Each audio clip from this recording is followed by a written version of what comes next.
Kaixo, gu Julen eta Jala gara. Eta gaur, antibiogramei hitz egingo dizuegu.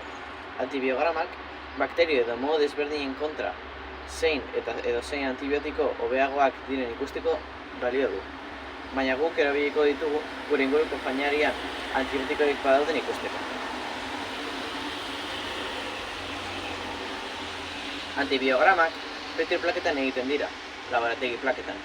Eta haien barruan agar-agarez eta sopaz egindako masa bat sartu egiten dugu.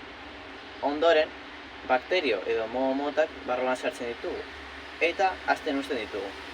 Gero, antibiotikoak sartzen ditugu, eta aste oso bat itxaroten dugu. Antibiotikoak sartu ez ditugun Petri plaka batean, honako hau gertatuko zen.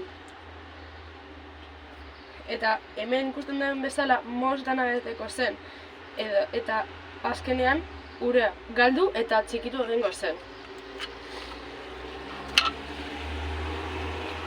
Azkenik, erantzunak idatzi eta gorde egiten ditugu, gero ondorio bat ateratzeko. Ondorioa atera ostean puntatu egiten dugu eta Eskerrik asko entzutagatik. Eskerrik asko entzutagatik.